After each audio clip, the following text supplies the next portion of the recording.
Hello friends, আজকের এই ভিডিওতে আমরা ফুড এসআই এর শিফট 1 এর অঙ্কগুলি করব।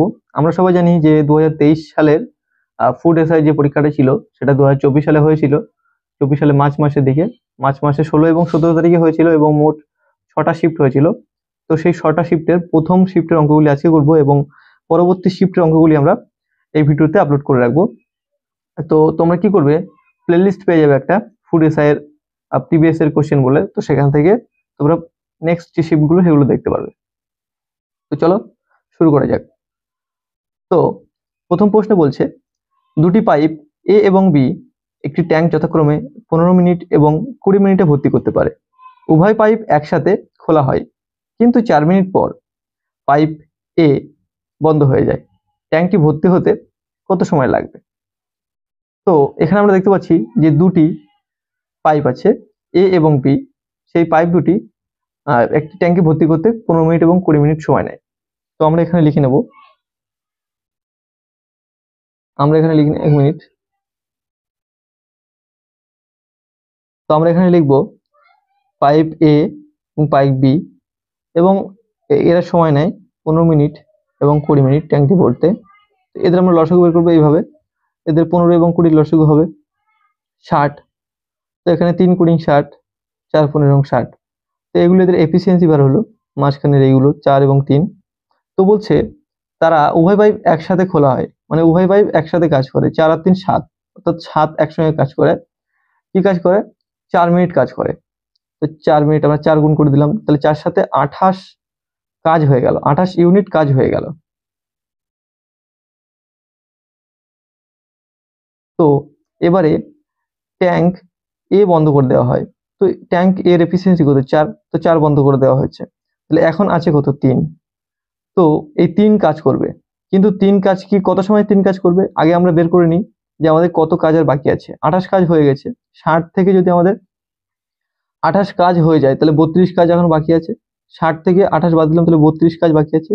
এই 32 কাজ করবে 3 এফিসিয়েন্সি দিয়ে, অর্থাৎ বি শুধু কাজ করবে, এ তো এখন আর নেই। তো 3 কাজ করছে 3 এফিসিয়েন্সি দিয়ে বি। তো এখানে 3 10 এ 30, তাহলে এখানে 30 চলে এসে 2 আছে, অর্থাৎ 2/3 গুণ 60। এখানে 3 20 60, 20 দুগুণে 40, অর্থাৎ 10 মিনিট 40 সেকেন্ড। এটা হচ্ছে আমাদের বি এর সময় লেগেছে। আর টোটাল সময় কত লাগবে? তো প্রথমে ওরা 4 মিনিট সময় নিয়েছিল, আর এখন এই 10 মিনিট 40 সেকেন্ড, তাহলে কত হলো টোটাল? 14 minute 40 second. তো আমরা এখানে লিখে নিই যে টোটাল সময় লেগেছে 14 মিনিট 40 সেকেন্ড। তো এটা আমাদের অপশন ডি সঠিক উত্তর হয়ে যাবে। তো এবারে আমাদের 2 দাগের প্রশ্ন বলছে, রাজু ও পরম যাত্রা শুরু করলো। রাজু 20 কিলোমিটার পার ঘন্টা বেগে উত্তর দিকে এবং পরম 30 কিলোমিটার পার ঘন্টা বেগে দক্ষিণ দিকে যাত্রা করে। 60 মিনিট পর রাজু পরম থেকে কত দূরে থাকবে? তো আমরা এখানে দেখতে পাচ্ছি যে দুজন ব্যক্তি আছে, একটা হচ্ছে রাজু, আমরা এখানে লিখি রাজু, আর এখানে আমরা লিখি পরম। তো তারা দুজন, মানে তাদের একজনের, রাজুর 20 কিলোমিটার পার ঘন্টা, মানে 1 ঘন্টায় 20 কিলোমিটার যায়, আর পরম যায় 1 ঘন্টায় 30 কিলোমিটার। তো তারা দক্ষিণ দিকে, কি বললো যে রাজু যাচ্ছে উত্তর দিকে, অর্থাৎ রাজু এইদিকে যাচ্ছে, আর পরম যাচ্ছে দক্ষিণ দিকে, অর্থাৎ পরম এদিকে আসছে। তো 1 ঘন্টায় তারা যায়, রাজু যায় 20 মিনিট, আর 1 ঘন্টায় পরম যায় 30, 1 ঘন্টায় রাজু যায় 20 কিলোমিটার আর পরম যায় 30 কিলোমিটার। তো টোটাল তারা 1 ঘন্টায় কত কিলোমিটার যাবে? 30 আর 20 50 কিলোমিটার যাবে। তো এটা আমাদের সঠিক অ্যান্সার হয়ে যাবে, অপশন বি।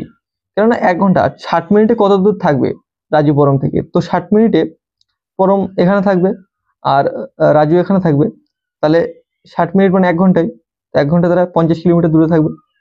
তো এটা আমাদের অপশন বি সঠিক উত্তর হয়ে যাবে। তো এবারে 3 দাগের প্রশ্ন বলছে, 50টি সংখ্যার গড় 28, যদি দুটি সংখ্যা যেমন 25 এবং 35 বাদ দেওয়া হয় তাহলে অবশিষ্ট সংখ্যাগুলির গড় প্রায় কত? তো এখানে আমরা দেখতে পাচ্ছি 50টি সংখ্যার গড় 28, তো 50টি সংখ্যা আমরা এখানে লিখলাম আর 28 গুণ করে দিলাম, তাহলে আমার টোটাল যোগফল পেয়ে যাব 1400।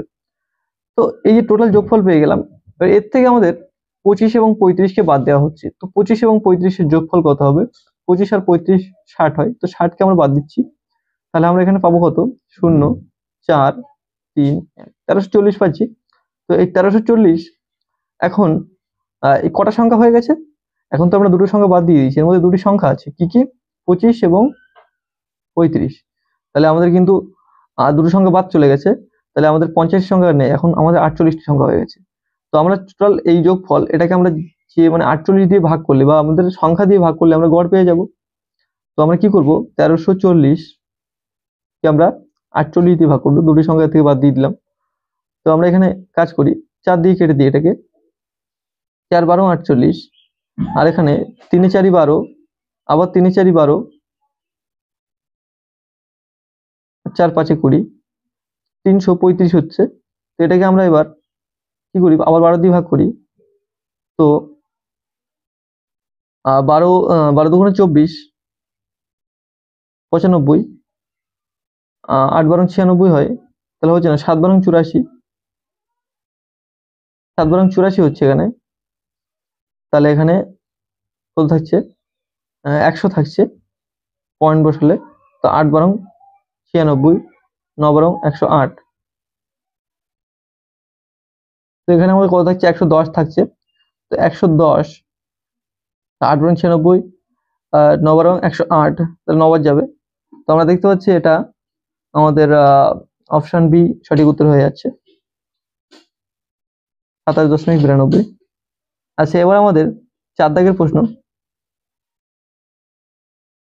বলছে, বার্ষিক কত শতাংশ সুদে 4 বছরে 1000 টাকা 1400 টাকা হবে?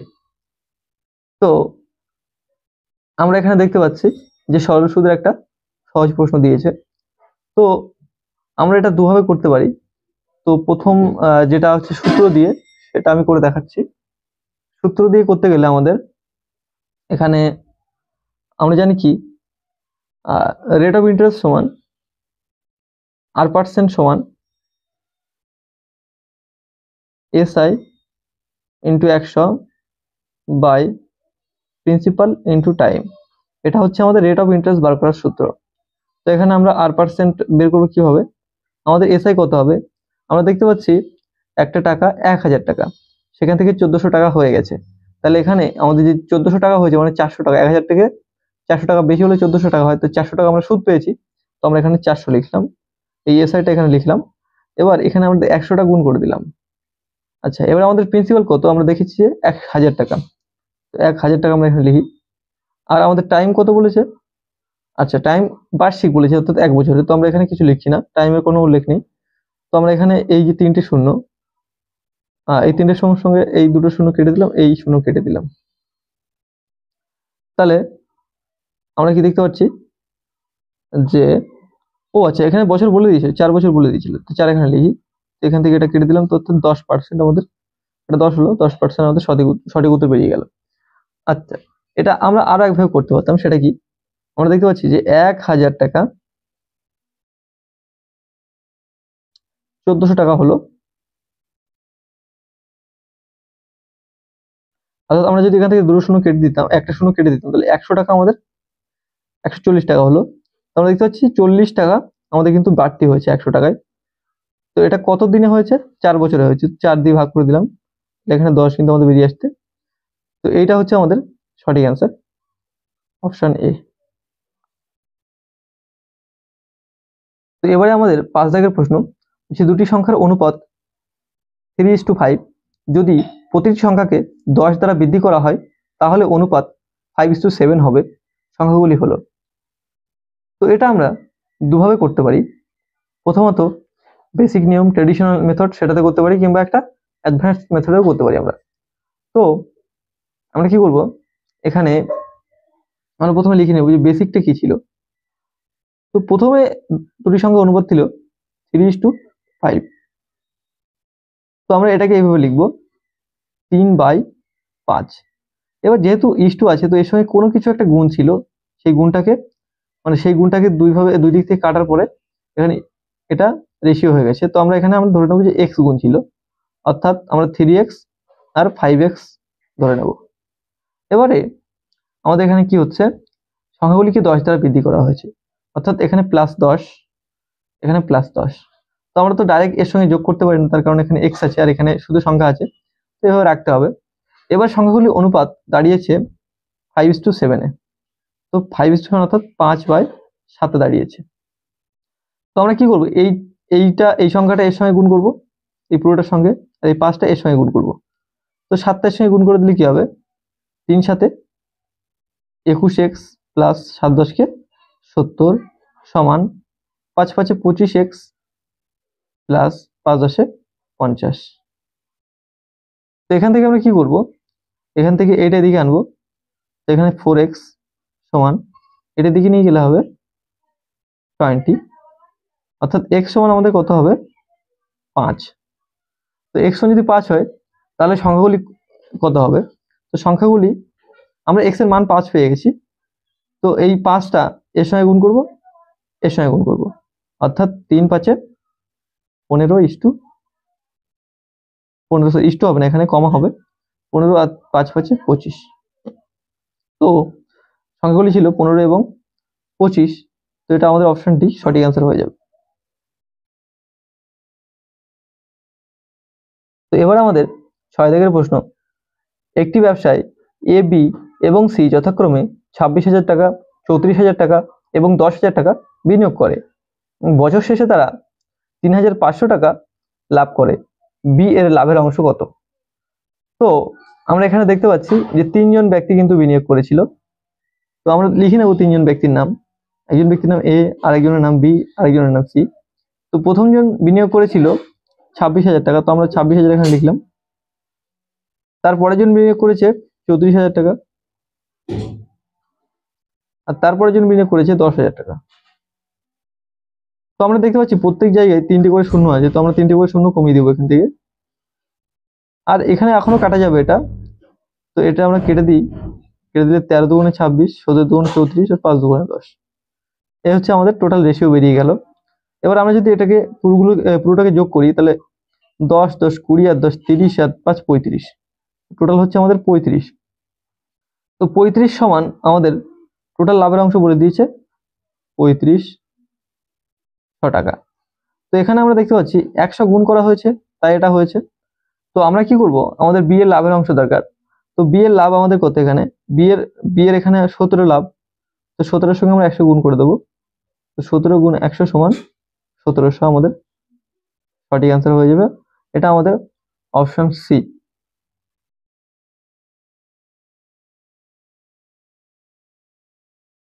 তো এবারে 7 দাগের প্রশ্ন বলছে 5/2, 8/9 এবং 11/14 এর লসাগু নির্ণয় করো। তো তো আমরা যেটা করব, এখানে লিখবো 5/2, 8/9 এবং 11/14। এবার আমাদের একটা জিনিস জানতে হবে, আমরা এরকম যখন থাকবে আমাদের বের করতে বলেছে লসাগু, তো যখন লসাগু নির্ণয় করতে বলবে আমাদের উপরের গুলোকে এলসিএম করতে হবে আর নিচের গুলোকে এইচসিএফ করতে হবে। যখন যেটা বলবে তখন সেটা করতে হবে, সেটা উপরে করতে হবে। যদি আমাদের বলতো এইচসিএফ বার করো, তাহলে আমরা উপরের গুলোকে এইচসিএফ করতাম আর নিচের গুলোকে এলসিএম করতাম। তো এখানে আমরা উপরের গুলোকে এলসিএম করলে কি পাবো, 8 গুণ 11 গুণ 5, তো 5 40 আর 11 কত হয় 44, অর্থাৎ 440।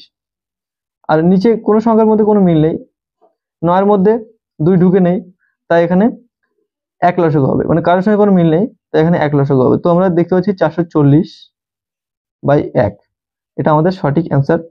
তো এটা আমাদের অপশন সি উত্তর হয়ে যাবে।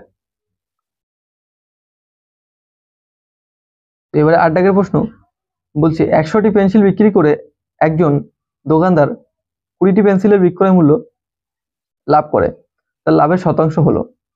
তো এই ধরনের প্রশ্ন আমি আর.এস. আগরওয়াল বই যখন করিয়েছি তখন এই প্রফিট অ্যান্ড লসের মধ্যে এই অঙ্ক করিয়েছি। এই 4টে মোট টাইপ হয়, 4টে টাইপের যে ফর্মুলা সেটা আমি সেখানে বলে রেখেছি। তো এখানে আমি সিম্পলি এটা বলে দিচ্ছি যে আমাদের প্রথমে 100টি পেন্সিল বিক্রি করতে হচ্ছে, তো 100টি লিখলাম, আর আমাদের লাভ হচ্ছে কত 20টি। তো আমাদের এখানে সবসময় খেয়াল রাখতে হবে যে এই যে লাভ হচ্ছে এটা সবসময় প্রফিট হবে। তো লাভ 20টি পেন্সিল, তো 20টি হচ্ছে আমাদের প্রফিট। এবারে এটা হচ্ছে কিন্তু আমাদের এসপি, 100টি পেন্সিল বিক্রি করে 20টি পেন্সিলের বিক্রয় মূল্য লাভ করে। এবং তাহলে এর সিপি কত? সিপি তাহলে যদি এটা এসপি হয় আর এটা প্রফিট হয় তাহলে নিশ্চয়ই সিপি হচ্ছে 80 টাকা। এর থেকে এটা বাদ দিলাম 80 টাকা। তো আমাদের প্রফিট পার্সেন্টেজ বের করি আমরা কি হবে? সিপি নিচে রাখি অর্থাৎ 80 নিচে রাখলাম। এবারে আমাদের লাভটা উপরে রাখি আমরা, তো লাভ 20 উপরে রাখলাম এবং 100 দিয়ে গুণ করে দিলাম। তো এই 0 কেটে দিলাম, এটা কেটে দিলাম, 4 হলো, 4 এটা কাটলাম 100 কে, 25 হলো। 25% আমাদের সঠিক অ্যান্সার। তো এটা আমাদের অপশন এ সঠিক অ্যান্সার হয়ে যাবে। তো এবারে আমাদের 9 দাগের প্রশ্ন বলছে স্রোতের অনুকূলে একটি নৌকা 2.1 ঘন্টায় 30 কিমি দূরত্ব অতিক্রম করে। ফেরার সময় একই দূরত্ব 3 ঘন্টা 3.4 ঘন্টা অতিক্রম করে। স্থির জলে নৌকার গতিবেগ কত? তো এখানে আমরা দেখতে পাচ্ছি যে কিলোমিটার দেওয়া আছে এবং ঘন্টা দেওয়া আছে। তো এখান থেকে আমাদের গতিবেগ বের করে নিতে হবে প্রথম। তো প্রথম কি বলেছে যে 30 কিলোমিটার দূরত্ব 2.1 ঘন্টা অতিক্রম করে। তো আমরা প্রথমে লিখি 30 কিলোমিটার। 30 কিলোমিটার লিখলাম আর এটাকে আমরা ভাগ করছি সময় দিয়ে। তো 2.1 এটাকে যদি আমরা পূর্ণ সংখ্যায় করি তাহলে কি হবে? 5/2। তো 5/2, তো 5/, যখন 2 এখানে লিখবো আমরা, 5/2 যখন এখানে লিখবো, 2টা কিন্তু উপরে উঠে যাবে। তো আমরা এখানে ডাইরেক্ট উপরে লিখে নিচ্ছি এখানে 2। তো এখানে আমরা কাটলাম 5 6 30, তো 6 দুগুণে 12। তো 12 কিলোমিটার পার ঘন্টা। এটা কিন্তু তার অনুকূল অর্থাৎ ডাউন স্ট্রিমের গতিবেগ। আচ্ছা, এবারে কি করে সে একই দূরত্ব 3.3/4 ঘন্টায় অতিক্রম করে আপ স্ট্রিমে, অর্থাৎ সময় বেশি লাগে। তো আমরা এখানে লিখলাম 30। এবারে এই যে 3.3/4 এটাকে আমরা ভেঙে নেব, পূর্ণ সংখ্যা করে নেব। 3 4 12 আর 3 15, 15/4। তো 4টা উপরে উঠে যাবে এখানে। এখানে 2 4 দুগুণে 8। এটা হচ্ছে আপ স্ট্রিমের গতিবেগ। এটা কিন্তু কিলোমিটার পার আওয়ারে আছে, কিলোমিটার পার আওয়ারে এটা আছে। তো আমরা কি জানি যে স্থির জলে নৌকার গতিবেগ বের করতে গেলে আমাদের দুটি স্পিডকে আপ স্ট্রিম এবং ডাউন স্ট্রিম এই দুটোকে যোগ করে 2 দিয়ে ভাগ করতে হয়। তো 8 আর 12 কত হয়? 20, অর্থাৎ 20কে আমরা 2 দিয়ে ভাগ করে দেবো, অর্থাৎ 10 কিলোমিটার পার ঘন্টা। এটা কিন্তু আমাদের অ্যান্সার হয়ে যাবে। তো এখানে অপশনে দেওয়া নেই, এটা অপশন ডি আমাদের সঠিক অ্যান্সার হয়ে যাবে। এবারে 10 দাগের প্রশ্ন, এ বি এবং সি এর আয়ের অনুপাত 7:9:12 এবং তাদের ব্যয়ের অনুপাত 8:9:15। যদি এ তার আয়ের 1/4 অংশ সঞ্চয় করে তাহলে এ বি এবং সি এর সঞ্চয়ের অনুপাত কত? তো আমরা কি করব, এখান থেকে এই যে আমাদের A:B:C এটা আমরা লিখে নেব যে A:B:C। তো এখানে আমরা আই দিয়ে ডিনোট করব ইনকামকে, আর ই দিয়ে এক্সপেন্সকে ডিনোট করব অর্থাৎ ব্যয়কে ডিনোট করব। তো তাদের আয়ের অনুপাত বলেছে 7x, আমরা আয়টাকে x ধরে নিচ্ছি, 7x, তারপরে 9x এবং 12x। এবং তাদের ব্যয়ের অনুপাত বলে দিয়েছে 8y, আমরা ওয়াই ধরে নেব এটাকে, অর্থাৎ আয় এবং ব্যয় এগুলো আলাদা আলাদা সংখ্যা। তো আমরা এটাকে x ধরে নিলাম, এটাকে y ধরে নিচ্ছি। তো 8y ধরে নিচ্ছি আমরা, তারপরে 9y ধরে নিচ্ছি আমরা, আর 15y ধরে নিচ্ছি। এবার আমাদের একটা জিনিস বলে দিয়েছে, যদি এ তার আয়ের 1/4 অংশ সঞ্চয় করে। তো এখান থেকে আমরা সঞ্চয় কিভাবে বের করব? এখানে আমরা দেখতে পাচ্ছি যে এ এর আয় এত এবং ব্যয় এত। তো আয়ের থেকে যদি আমরা ব্যয় বের করে দিই তাহলে আমাদের কি পড়ে থাকবে? সঞ্চয় পড়ে থাকবে। তো আমরা এস দিয়ে সেভিংস অর্থাৎ সঞ্চয়কে ডিনোট করি। তো আমরা কি করব, এখানে 7x অর্থাৎ আয় থেকে আমরা 8x অর্থাৎ ব্যয় বিয়োগ করে দেবো, দিলে আমাদের এটা সঞ্চয় হয়ে যাবে। তো কি বলেছে, বলছে যদি এ তার আয়ের 1/4 অংশ সঞ্চয় করে, অর্থাৎ এ তার এর আয় কত? 7x। তো 7x লিখলাম, তার আয়ের 1/4 অংশ সঞ্চয় করে, অর্থাৎ এই যে এটা এটা সমান 7x মাইনাস 8। এটা আমাদের তো কিন্তু এটা y হবে, কিন্তু হ্যাঁ এটা x দিয়েছি আমি, এটা y হবে 8y। তো এই বলতে যাচ্ছে। এবার আমরা দেখতে পাচ্ছি যে আমাদের কিন্তু 1/4 অংশ সঞ্চয় করে, অর্থাৎ এটা কিন্তু 7x এর 1/4। তো আমাদেরকে যদি এটাও মানে সমান করতে হয়, তাহলে এটাকে আমরা কি করবো, এখানে 1/4 দিয়ে গুণ করে দেবো, দিলে এটা সমান হয়ে যাবে দুই সাইডে। তো আমরা কি করব, 7x এখানে লিখলাম, আর এই 4টা দিয়ে গুণ হয়ে যাবে। তো 4 সাথে 28x মাইনাস 4 8টা 32y। তো 28 থেকে যদি আমরা 7 বিয়োগ করে দিই, তাহলে 21 হয়ে যাবে। তাহলে 21x সমান 32y। তো আমরা এখানে x বাই y কি পেয়ে যাব, x এর সামনে যেটা আছে সেটা x অর্থাৎ 32, আর y এর সামনে যেটা আছে 21 অর্থাৎ y সমান 21। তো এখান থেকে আমরা কিন্তু ইজিলি বের করে দিতে পারি যে তাদের আয়ের বা সঞ্চয়ের অনুপাত কত, সঞ্চয়ের অনুপাত বের করে নিতে পারি। তো আমরা সঞ্চয় বের করতে গেলে কি করব, এর থেকে এটা বিয়োগ করলে আমাদের সঞ্চয়টা বের হবে। তো আমাদের x এর মান অর্থাৎ 7, x এর মান কত 32, তো 7 × 32 মাইনাস আমাদের 8 লিখলাম, আর 8 × 21, y এর মান 21, তো 21 দিয়ে দিলাম। তাহলে এটা বের করলে আমাদের a এর সঞ্চয় বেরিয়ে আসবে। আচ্ছা, তো আমরা এটা করে ফেলি। আমরা এখান থেকে 7 এবং 8 কমন নিই, অর্থাৎ 56 কমন নিলাম এখান থেকে। তাহলে এখান থেকে আমাদের কি পড়ে থাকবে, এখান থেকে 7 বের করে নিয়েছি, 8 বের করে নিয়েছি, তাহলে 4 8টা 32, 4 পড়ে থাকবে, 4 মাইনাস এখানে 8 বের করে নিয়েছি, 7 বের করে 3, অর্থাৎ প্রথমটা হচ্ছে আমাদের 56ই হবে। অর্থাৎ প্রথম a এর সঞ্চয় কত আমাদের 56। আচ্ছা, তো আমাদের অপশানে 56 কত জায়গায় আছে, অপশানে কিন্তু এর দাগে আমাদের এর সঞ্চয় 56 বলা আছে, অর্থাৎ এ আমাদের সঠিক অ্যান্সার হয়ে যাবে, অপশানে আমাদের সঠিক অ্যান্সার হয়ে যাবে। সবগুলো কিন্তু আমাদের বের করার দরকার নেই, আমরা যদি সবগুলো বের করতে যাই তাহলে আমাদের সময়ের অপচয় হবে, এবং পরীক্ষার হলে আমরা কিন্তু কখনোই এরকম ভাবে করবো না। আমরা সবসময় চেষ্টা করবো যে কিভাবে একটা অ্যান্সার মিলিয়ে আমরা পুরোটা কমপ্লিট করতে পারি এবং অপশন এলিমিনেট করতে পারি।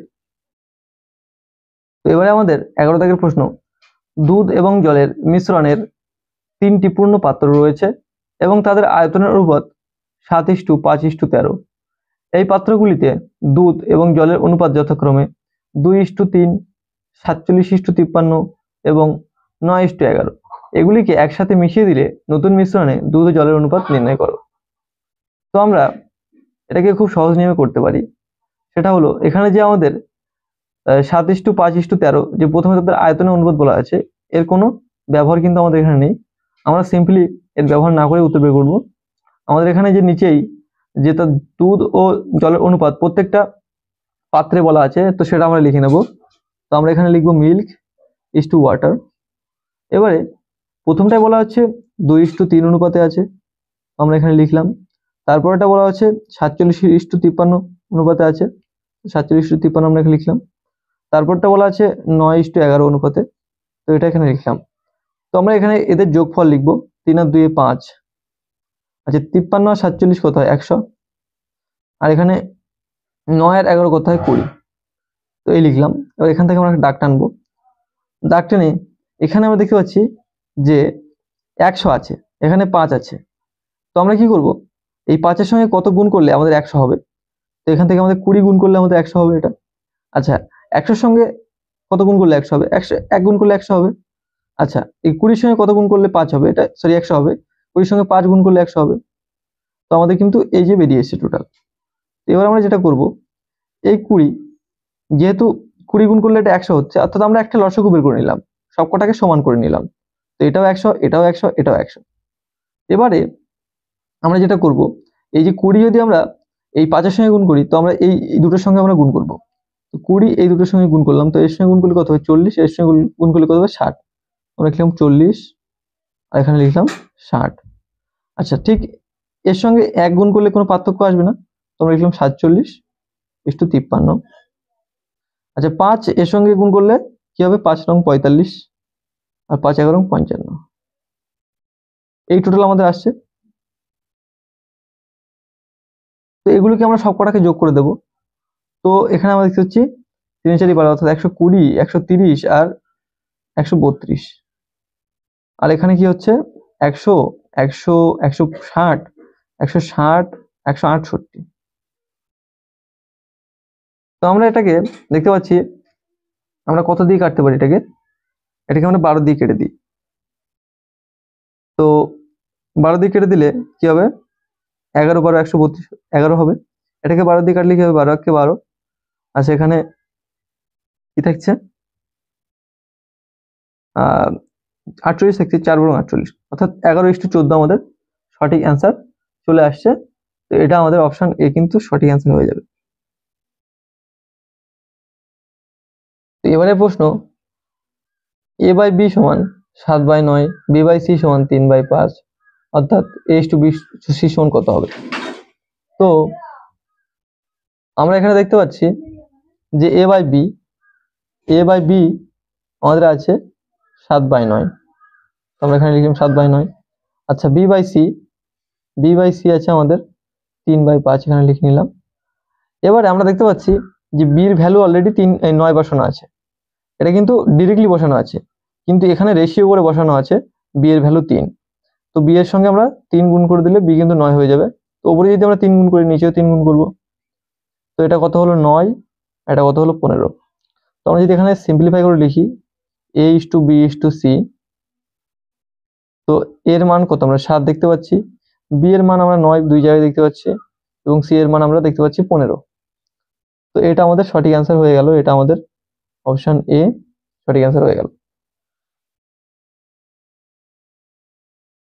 এবারে আমাদের 13 দাগের প্রশ্ন বলছে যদি a/b সমান 3:5 হয় এবং b/c সমান 7:8 হয় তাহলে 2a 3b আর 2a/3b/7c এর মানে কত হবে অ্যাকচুয়ালি সেটা জিজ্ঞেস করছে।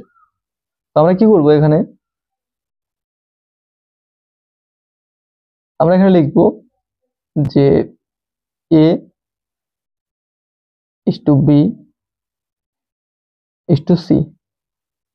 তো প্রথমে a/b সমান 3:5 বলা আছে, তো আমরা এখানে লিখলাম 3:5 a/b সমান। আচ্ছা এবার বলছে b/c সমান 7:8, তো এখানে b/c 7:8 লিখলাম, এটাকে পুরো দাগ টানলাম। এবার আমরা দেখতে পাচ্ছি এই b এক জায়গায় আছে 5, এক জায়গায় আছে 7, তো আমাদের দুই জায়গায় সমান করতে হবে। তো সমান করতে গেলে এখানে আমরা যদি 7 গুণ করি, এই 7টা এখানে গুণ করলাম আর এই 5টা এখানে গুণ করলাম। তো যদি এখানে 7 গুণ করি এই b এর সঙ্গে, এখানেও আমাদের 7 গুণ করতে হবে, রেশিওতে আছে 7 গুণ করে দিলাম। আচ্ছা এখানে আমাদের 5 আছে, 5 গুণ করে দিলাম, তো এখানে আমাদের 5 গুণ করতে হবে। ব্যাস এবারে আমাদের বসিয়ে দিতে হবে। তো 3 7 21 অর্থাৎ a সমান 21, b সমান 5 7 35 আর c সমান 5 8 40। তো এটা আমাদের বের হয়ে আসলো। এবার আমাদের কি বলেছে যে 2a 3b আর 7c। তো 2a মানে কি হবে আমাদের, 2a মানে হবে এর সঙ্গে আমাদের 2 গুণ করতে হবে, এটা a 2a। আচ্ছা আর কি বলেছে 3b অর্থাৎ b এর সঙ্গে আমাদের 3 গুণ করতে হবে, আর 7c অর্থাৎ c এর সাথে আমাদের 7 গুণ করতে হবে। যদি আমরা সেটা করি তাহলে কি বার হবে, এখানে 21 দুগুণে 42। আচ্ছা এখানে কি বার হচ্ছে 35 3 35 105 আর 4 7 28 এরকম বার হচ্ছে। তো এটাকে যদি আমরা ফার্দার কাটাকুটি করি তাহলে কিন্তু আমাদের এখানে বেরিয়ে আসবে 7 দিয়ে আমরা কাটাকুটি করতে পারি এটাকে।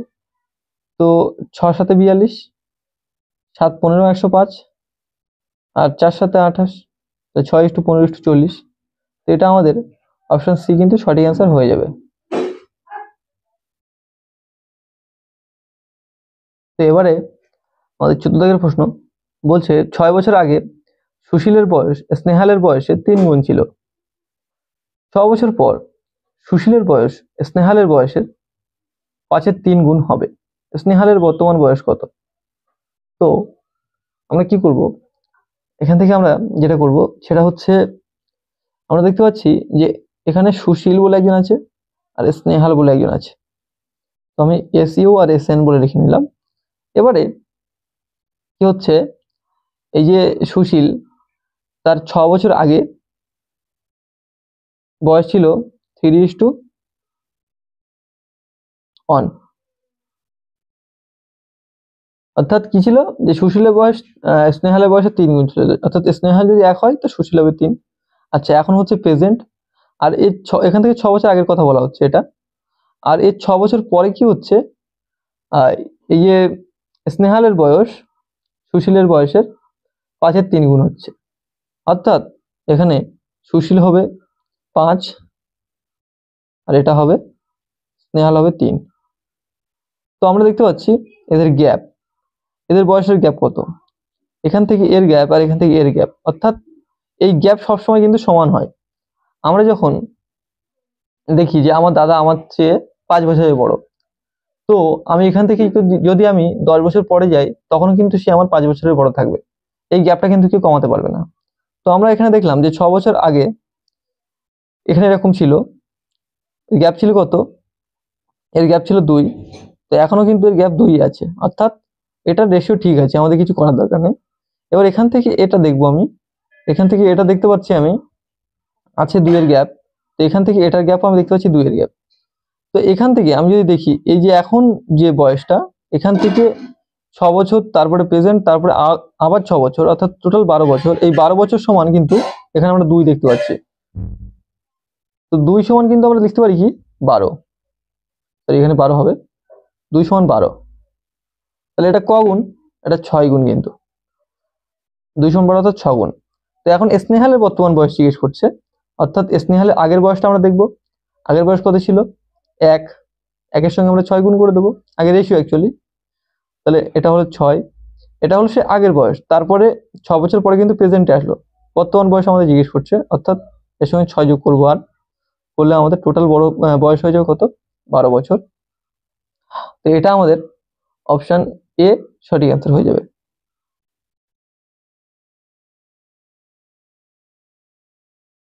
তো এবারে 15 দাগের প্রশ্ন বলছে 20,480 টাকার উপর 2 বছর 73 দিনের জন্য বার্ষিক 6.1% হারে চক্রবৃদ্ধি সুদ হয় কত। অর্থাৎ এখানে আমাদের মূলধন বলে দিয়েছে, টাইম বলে দিয়েছে এবং পার্সেন্টেজ বলে দিয়েছে, আমাদের কাছে সুদ জিজ্ঞেস করছে যে কত সুদ পাবে। তো আমরা কি করব, এখানে দেখতে পাচ্ছি আমরা যে প্রথম 2 বছর সুদ পেয়েছে এবং তারপরে 73 দিনের জন্য সুদ পেয়েছে।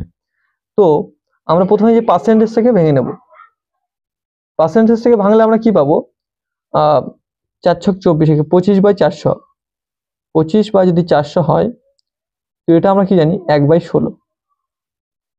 তো প্রথম 2 বছরের জন্য কিভাবে সুদ পেয়েছে, প্রথম 2 বছরের জন্য সুদ পেয়েছে, যদি মূলধন 16 টাকা হয় তো 1 টাকা সুদ বেড়ে হয়েছে 17 টাকা অ্যামাউন্ট।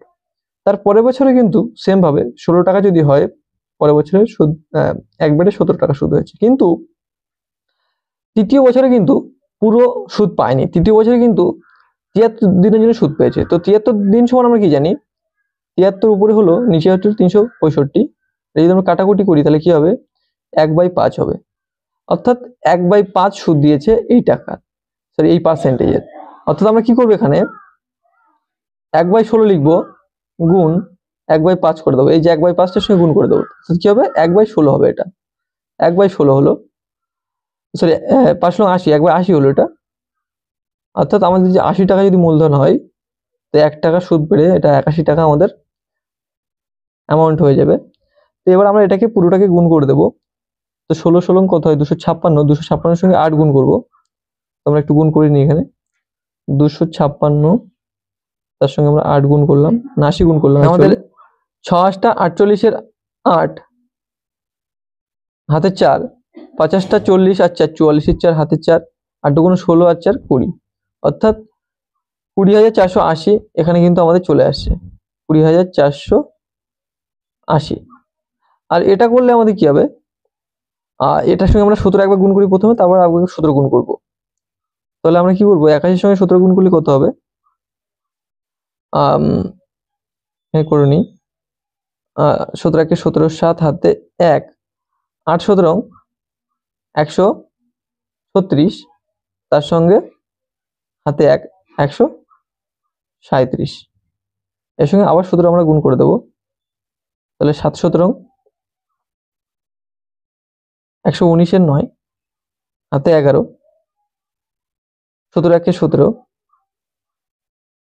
এই 7 17 আবার 119 আর 11 120, তো 140 130 শূন্য, হাতে 3 13, সরি, আর 3 17 51 আর 13, 51 61 64 4, হাতে কিন্তু 6, 17 1 17 আর 6 33, 17 আর 6 23, তো এটা হচ্ছে আমাদের 23 409। তো এটা আমাদের প্রিন্সিপাল আর এটা আমাদের অ্যামাউন্ট। তো আমরা দেখতে পাচ্ছি আমাদের এই প্রিন্সিপালের সঙ্গে আমাদের যে প্রশ্নের প্রিন্সিপালের হুবহু মিল আছে, অর্থাৎ আমাদের কোনো রেশিও করার কোনো দরকার নেই, কোনো তুলনা করার কোনো দরকার নেই। তো আমরা সিম্পলি এর যে গ্যাপটা, এটা আমাদের কিন্তু সুদ বেরিয়ে আসবে। তো আমরা গ্যাপটা কি করব, 9, এখানে 2, এখানে 9, এখানে 2, অর্থাৎ 2929, এটা আমাদের কিন্তু অ্যান্সার চলে আসে, সঠিক অ্যান্সার অপশন সি কিন্তু আমাদের সঠিক অ্যান্সার হয়ে যাচ্ছে।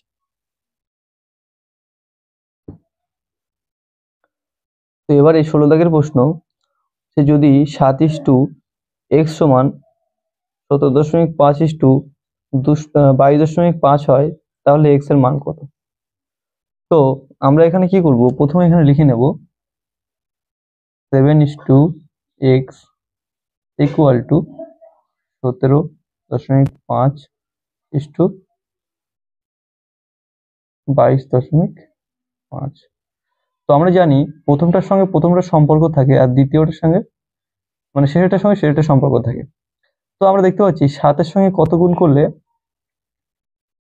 17.5 হয়। তো আমি কল্পনা করে নিচ্ছি যে এখানে এই পয়েন্টগুলো নেই, তো এটা 175, পয়েন্ট না থাকলে এটা 175, তো 7 25 175, অর্থাৎ 2.5। ঠিক আছে, 2.5 দিয়ে গুণ করলে এটা চলে আসবে। ঠিক, এটা যদি 2.5 দিয়ে গুণ হয়, তাহলে এটাও নিশ্চয়ই এর সঙ্গে 2.5 গুণ হয়েছে। তো 2.5 গুণ করার ফলে এটা এসেছে, অর্থাৎ এটাকে আমরা 2.5 দিয়ে ভাগ করে দিলে এটা চলে আসবে। তাহলে এটা 2.5 দিয়ে ভাগ করে কত হবে, এটা হবে 9 হবে, এটা 9 25 225। তো আমাদের অ্যান্সার কিন্তু 9 চলে আসবে। এটা অপশন ডি সঠিক অ্যান্সার হয়ে যাবে।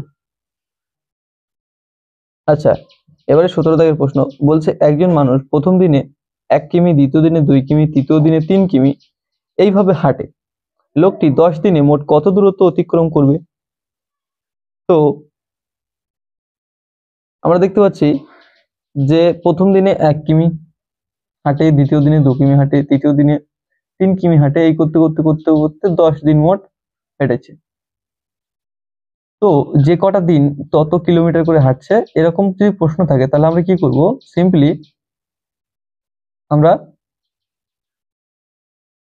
ক্রমাগত সংখ্যার যে যোগফল হয় সেটা বের করব। তো ক্রমাগত সংখ্যার যোগফল কি, যোগফল বের করার সূত্র কি, আমাদের শেষের যে সংখ্যাটা তার পরের সংখ্যাটা নিতে হয়, মানে শেষের সংখ্যা গুণ তার পরের সংখ্যা ভাগ 2। এটা করলে কিন্তু আমাদের ক্রমাগত সংখ্যার যোগফল বেরিয়ে আসে।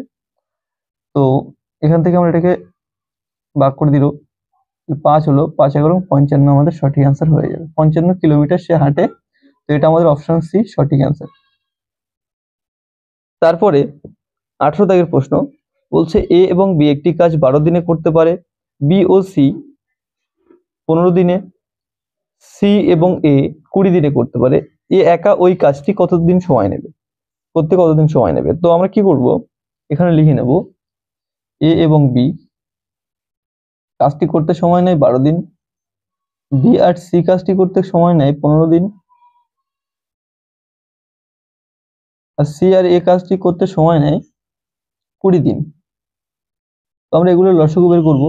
এই লসাগু হবে 60। তো 5 12 60, 4 15 60, 3 20 60। তো আমরা দেখতে পাচ্ছি এর মধ্যে এ আছে, বি আছে, বি আছে, সি আছে, সি আছে, এ আছে। তো আমরা যদি সবগুলোকে যোগ করি, তো আমরা দেখতে পাবো দুটো এ চলে আসছে, দুটো বি চলে আসছে, দুটো সি চলে আসছে। তো আমরা এরকম পেয়ে যাব 2a plus 2b plus 2c। তো আমরা যদি এখান থেকে এগুলো যোগ করি তাহলে আমরা পাবো কি 4 আর 5 9 আর 3 12।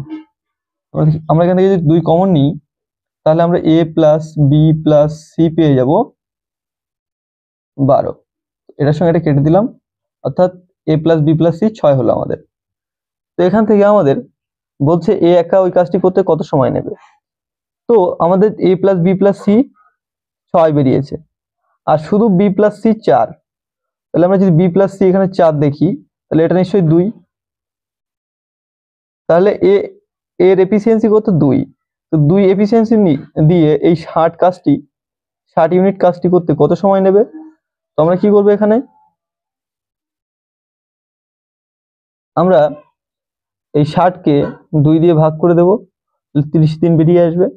তো 30 দিন আমাদের সঠিক অ্যান্সার হয়ে যাবে অপশন সি। এবারে 19 দাগের প্রশ্ন বলছে পি কিউ এর চেয়ে দ্রুত হাঁটে, কিউ পি এবং কিউ উভয় 24 কিমি হাঁটে, তাদের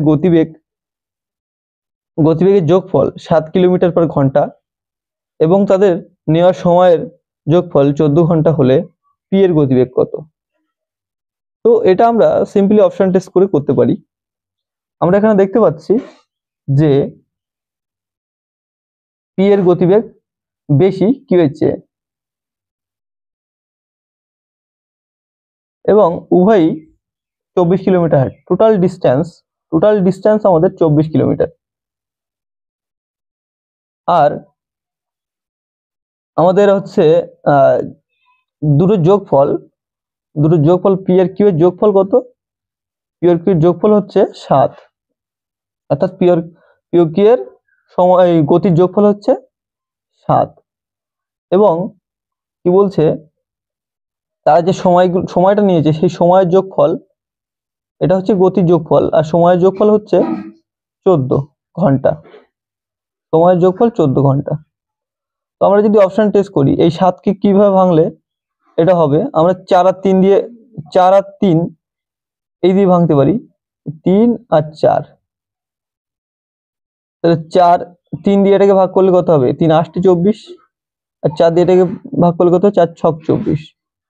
তো 8 আর 6 14 কিন্তু আমাদের বেরিয়ে এসেছে টোটাল আমাদের টাইম লেগেছে।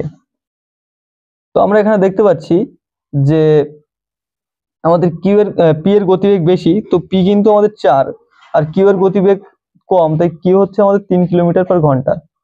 তো এখানে আমাদের পি এর গতি কত জিজ্ঞেস করছে, তো পি এর গতি 4 কিলোমিটার পার ঘন্টা আমরা পেয়ে গেছি। তো এটা আমাদের অপশন বি সঠিক অ্যান্সার হয়ে যাবে।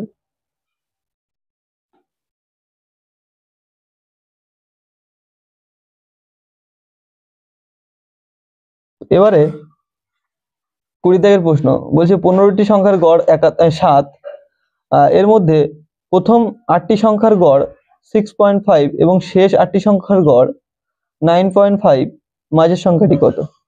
অর্থাৎ আমাদের এখানে কিন্তু প্রথম 15টি সংখ্যার কথা বলা হয়েছিল, কিন্তু পরের কন্ডিশনে বলা হচ্ছে যে প্রথম 8টি সংখ্যা এবং শেষের 8টি সংখ্যা। তো আমরা দেখতে পাচ্ছি মোট 16টি সংখ্যা হচ্ছে, তাহলে একটি সংখ্যা তো বাড়তি কাউন্ট হচ্ছে, বাড়তি কাউন্ট তো একটা সংখ্যা হচ্ছে, তো সেই সংখ্যাটাকে আমরা বের করে ফেললে আমাদের কিন্তু উত্তর বেরিয়ে আসবে।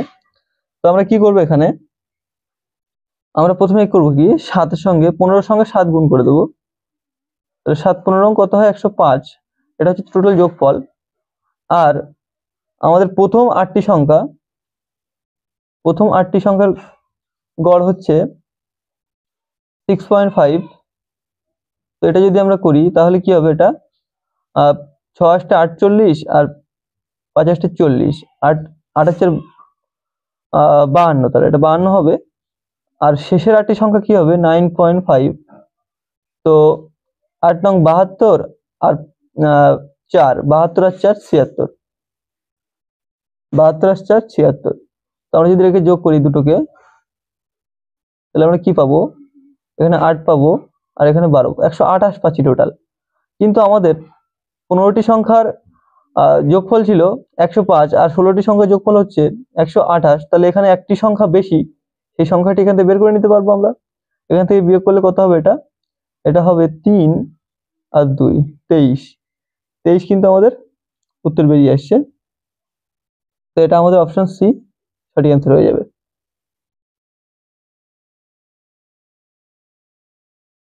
এবারে 21 দাগের প্রশ্ন বলছে নিম্নলিখিত সংখ্যাগুলির মধ্যে কোনটি সবচেয়ে বড়। তো এখানে আছে 6/7, 6/5, 7/8, 4/5। তো আমরা এর সঙ্গে যদি প্রত্যেকটার সঙ্গে 100 গুণ করে দিই তাহলে কিন্তু আমরা বুঝতে পারবো জিনিসটা কি হচ্ছে। তো প্রথমে এখানে আছে 6/7। তো প্রথমে আমরা 1/7 মানে কত বের করবো। 1/7 মানে আমরা জানি 14.28, আর তার সঙ্গে 6 গুণ হবে, তাহলে 6×4 = 84 আর 6×2 = 12, মানে 84 85 হবে, এখানে 85 পয়েন্ট সামথিং হবে। এখানেও কি হবে, এখানে 1/6 মানে আমরা কি জানি, 1/6 মানে আমরা জানি 16.666। তো 16 আমরা 6 লিখবো, তার পয়েন্ট দেবো একটা 6 দিয়ে আমরা সেখানে আমরা 5 দিয়ে গুণ করে দেবো। তো আমরা 5 লং 80 আর 5 ছক 30, তো 80 আর 3 83 পাচ্ছি আমরা দ্বিতীয়টার ক্ষেত্রে। এইখানে আমরা কি পাবো, 1/8 মানে আমরা কি জানি 12.5, আর 12.5 সঙ্গে আমরা কি করব, 7 গুণ করে দেবো। তো 7 বরং 84 আর 3 সাথে এই 5 সাথে 35, মানে 3, 84 আর 3 87, 87 পয়েন্ট সামথিং থাকবে, এখানেও পয়েন্ট সামথিং থাকতো। আর এখানে আমাদের কি আসছে, আমাদের 1/5 মানে আমরা জানি কি 20, আর 4/5 মানে 4 × 20 = 80। 20 সঙ্গে আমরা 4 গুণ করে দেবো, অর্থাৎ আমাদের 80 বেরোবে। তো আমরা দেখতে পাচ্ছি এর মধ্যে সবচেয়ে বড় কোনটি, এর মধ্যে সবচেয়ে বড় হচ্ছে 87 পয়েন্ট সামথিং। তো এটা আমাদের অপশন সি সঠিক অ্যান্সার হয়ে যাবে। এবারে 22 দাগের প্রশ্ন, 3 বছরের জন্য 5% বার্ষিক হারে 8,000 টাকার চক্রবৃদ্ধি সুদ এবং সরল সুদের মধ্যে পার্থক্য হলো। তো সরল সুদ এবং চক্রবৃদ্ধি সুদের মধ্যে পার্থক্য জিজ্ঞেস করছে 5% বার্ষিক হারে 8,000 টাকার 3 বছরের জন্য। তো আমরা এটাকে সাকসেস করলে খুব সহজেই কিন্তু বেরিয়ে আসবে। 3 বছরের 5%, আর যদি সিম্পল ইন্টারেস্ট হয় তাহলে 3×5 = 15, টোটাল 15%। সিম্পল ইন্টারেস্টের কথা বলছি, এটা এসআই। আর যদি এটা সিআই হয় তখন এই যে 5%-এর 3 বছরের যদি আমরা সাকসেস করি তাহলে আমাদের বেরোবে 15.7625। তো এটা পার্সেন্ট। তো আমরা যদি এর থেকে এটা বিয়োগ করি তাহলে এদের অন্তর বেরিয়ে আসবে। এদের অন্তর কত, 15 থেকে 15 বাদ গেলে 0.7625 থাকছে। তো আমাদের এটার মান বের করতে হবে। তো আমরা দেখতে পাচ্ছি যে 8,000 টাকা, সেটাকে আমরা, এটা 100-এর মান, এগুলো কিন্তু পার্সেন্ট ছিল, এটাও পার্সেন্ট আছে, হ্যাঁ। তাই এটা 100%-এর মান, 8,000 টাকাটা হচ্ছে 100%-এর মান। তাহলে আমাদের এই পার্সেন্টের মান কত সেটা বের করতে হবে। তাহলে আমরা কি করব, ইন্টু 0.7625 এটা করে দেব। তাহলে আমাদের কি এই পার্সেন্ট, এই 100 দুটো শূন্য কেটে গেল, আর এখান থেকে এটা গুণ করলে আসবে আমাদের 61 টাকা আসবে। এখান থেকে 61 টাকা, 61 টাকা। এটা আমাদের অপশন সি সঠিক উত্তর হয়ে যাবে। আরো একভাবে আমরা করতে পারি এটাকে আমরা যেভাবে করতে পারি, আর সেটা হলো আমরা এখানে কি করব, 5%-এর আমরা ফ্র্যাকশন ভ্যালু বের করে নেব। 5%-এর ফ্র্যাকশন ভ্যালু কি, 5%-এর ফ্র্যাকশন ভ্যালু হচ্ছে 1/20। তো 1/20, তাহলে আমাদের যদি এখানে প্রিন্সিপাল 20 টাকা হয় তাহলে অ্যামাউন্ট হয়ে যাবে 21 টাকা। এই 20-র সঙ্গে 1 যোগ হয়ে যাবে, 21 টাকা হয়ে যাবে এখানে অ্যামাউন্ট। তো যেহেতু 3 বার বলেছে তো আমাদের কিউব করতে হবে। তো 8-এর কিউব, 20-এর কিউব এবং 21-এর কিউব। 20-এর কিউব হচ্ছে 8,000 আর 21-এর কিউব হচ্ছে 9261। তাহলে আমরা দেখতে পাচ্ছি কম্পাউন্ড ইন্টারেস্টের ক্ষেত্রে কি হচ্ছে, এখানে আমাদের ইন্টারেস্ট, এই যে এটা হচ্ছে আমাদের প্রিন্সিপাল আর এটা হচ্ছে আমাদের অ্যামাউন্ট, আর এর মধ্যখানে যে গ্যাপটা থাকবে সেটা হচ্ছে আমাদের কি থাকবে, সিআই থাকবে, অর্থাৎ কম্পাউন্ড ইন্টারেস্ট থাকবে। তো আমরা কম্পাউন্ড ইন্টারেস্ট কত দেখতে পাচ্ছি এখানে 1261 পাচ্ছি। আচ্ছা, এটা আমরা দেখতে পাচ্ছি কম্পাউন্ড ইন্টারেস্ট সিআই। আচ্ছা, আবার আমাদের এসআই বের করতে হবে। আমাদের 3 বছরের 5%-এর 8,000 টাকার এসআই কত হবে? তো আমরা দেখতে পাচ্ছি 15%, 15%, তো 15 সঙ্গে আমরা 100% মানে দেখতে পাচ্ছি যে 8,000 টাকা। এই দুটো শূন্যের সঙ্গে দুটো শূন্য কেটে দিলাম। 15%-এর জন্য এটা কত হবে? 8 15 120, অর্থাৎ 120, তারপরে এই শূন্যটা বসে যাবে, অর্থাৎ 1200 টাকা। তো এটা আমাদের এসআই বেরিয়ে যাচ্ছে। তো আমরা এসআই পেয়ে যাচ্ছি 1200 টাকা, আর সিআই পেয়ে যাচ্ছিলাম 1261 টাকা। তাহলে এর অন্তর কত? এর অন্তর হচ্ছে 61 টাকা। এটা কিন্তু আমাদের সঠিক অ্যান্সার হয়ে যাবে, এটা অপশন সি সঠিক অ্যান্সার হয়ে যাবে। এরপরে 23-এর দাগের প্রশ্ন, একটি বাস দুটি জায়গার মধ্যে প্রথম অর্ধেক দূরত্ব 40 কিলোমিটার/ঘন্টা গতিতে এবং বাকি অর্ধেক দূরত্ব 60 কিলোমিটার/ঘন্টা গতিতে অতিক্রম করে, বাসের গড় গতিবেগ কত? তো এই যে অর্ধেক গতিবেগ মানে একটা বাস প্রথম অর্ধেক এবং দ্বিতীয় অর্ধেক, মনে করি একটা পুরো যাত্রাপথ। তো প্রথম অর্ধেক এত দূর এবং তার পরের অর্ধেক এত দূর, তো এই দুটো তো সেম ডিস্টেন্স। এটা যদি 5 কিলোমিটার হয় তো এটাও 5 কিলোমিটার, কিংবা এটা যদি 10 হয় তো এটাও 10, এরকম হবে। তো এটা আমি ধরে নিচ্ছি x কিলোমিটার, তো এটাও x কিলোমিটার। তো এরকম ধরনের প্রশ্নের ক্ষেত্রে যখন দুটি একই ডিস্টেন্স আলাদা আলাদা গতিবেগে যায়, প্রথম অর্ধেক এক গতিবেগে যায় এবং পরের অর্ধেক আরেক গতিবেগে যায় এবং তাদের গড় বের করতে বলে, তখন আমরা কি করব? আমরা প্রথম যে গতিবেগটা দিয়েছে সেই গতিবেগটাকে আমরা 2 গুণ প্রথম গতিবেগ গুণ দ্বিতীয় গতিবেগ বাই প্রথম গতিবেগ এবং দ্বিতীয় গতিবেগের যোগফল, অর্থাৎ 100। তো আমরা যদি করি এটা, তো এই শূন্যের সঙ্গে শূন্য, এই দুটো শূন্যের সঙ্গে এই দুটো শূন্য কেটে দিলাম। তাহলে এখানে 4 ছক 24, 24 গুণে 48 কিলোমিটার/ঘন্টা। এটা কিন্তু আমাদের সঠিক অ্যান্সার হয়ে যাবে। আচ্ছা, এটা আমাদের অপশন ডি। এবারের প্রশ্ন 24-এর দাগ বলছে, রাম ও শ্যাম একসাথে 8 দিনে একটি কাজ শেষ করতে পারে। রাম নিজে ওই একই কাজ 12 দিনে করতে পারে। শ্যাম নিজে কাজটি কতদিন সময় নেবে করতে? তো আমরা এখানে দেখতে পাচ্ছি রাম এবং শ্যাম বলে দুজন ব্যক্তি আছে। তো রাম ও শ্যাম একসাথে কাজটি করতে, এখানে রাম ও শ্যাম একসাথে কাজটি করতে সময় নেয় 8 দিন, এবং রাম এক কাজটি করতে সময় নেয় 12 দিন। তাহলে এদের লসক আমরা বের করবো। 8 আর 12 লসক হচ্ছে 24, এখানে 2, এখানে 3। তো দেখতে পাচ্ছি যে রাম একা 2 আর রাম আর শ্যাম মিলে 3, তাহলে শ্যামের নিশ্চয়ই 1 হবে। এই 3 থেকে 2 বিয়োগ করে দিলাম, তাহলে শ্যাম পড়ে থাকবে, অর্থাৎ শ্যামের এফিসিয়েন্সি কত? 1। তো এই 1 এফিসিয়েন্সি দিয়ে শ্যাম এই 24 ইউনিট কাজটি কতদিনে করতে পারবে? তো প্রত্যেক দিন 1 ইউনিট করে সময়, অর্থাৎ 24 দিনই টাইম লাগবে। আমরা টাইম বের করি কি করে? টাইম সমান ইউনিট, অর্থাৎ কাজের ইউনিট 24 ইউনিট কাজ করতে হবে কত এফিসিয়েন্সি দিয়ে? 1 এফিসিয়েন্সি দিয়ে। 24 একে 24 দিনে সময় লাগবে। তো সেটা হচ্ছে আমার অপশন সি সঠিক অ্যান্সার। এবারে 25 দাগের প্রশ্ন, একটি পাইপ x ঘন্টায় একটি ট্যাঙ্ক পূরণ করতে পারে এবং অন্যটি y ঘন্টায় একটি ট্যাঙ্ক খালি করতে পারে। এখানে বলা হচ্ছে y গ্রেটার দ্যান x। যদি উভয় পাইপ একসাথে খোলা থাকে, ট্যাঙ্কটি কত ঘন্টায় পূর্ণ হবে? তো আমরা কি করব? এখানে দেখতে পাচ্ছি যে একটি পাইপ x ঘন্টায়, তাহলে পাইপ এ ধরে নিচ্ছি x ঘন্টায় একটা ট্যাঙ্ক পূর্ণ করে, আর পাইপ বি কি করে?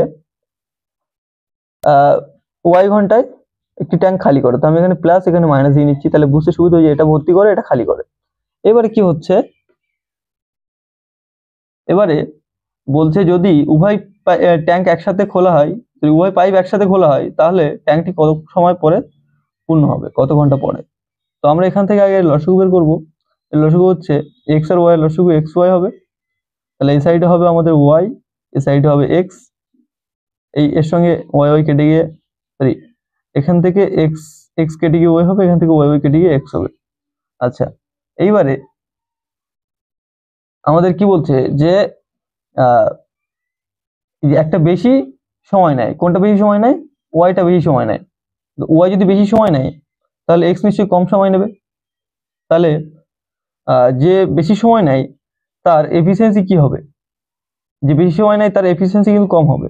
তাহলে আমাদের এ এর এফিসিয়েন্সি কিন্তু বেশি, এ এর এফিসিয়েন্সি অর্থাৎ ওয়াই, এর এফিসিয়েন্সি ওয়াই, তো ওয়াই কিন্তু এ এর এফিসিয়েন্সি কিন্তু বেশি, সেটা আমরা বুঝতে পারছি কারণ এ কম সময় নিচ্ছে। তো আমরা কি করতে পারি, এখানে টোটাল আমাদের কাজ হচ্ছে, টোটাল আমাদের ইউনিট হচ্ছে এক্স ওয়াই ইউনিট, আর সেটাকে আমাদের একসাথে পূর্ণ করতে হবে। তো এটা এটা কি, এটা প্লাস আর এটা মাইনাস, তো এক্স ওয়াই মাইনাস এক্স, এটা কিন্তু টাইম লাগবে। তো এটা আমাদের কোনটা অ্যান্সার হয়ে যাবে, এটা আমাদের অপশন ডি অ্যান্সার হয়ে যাবে।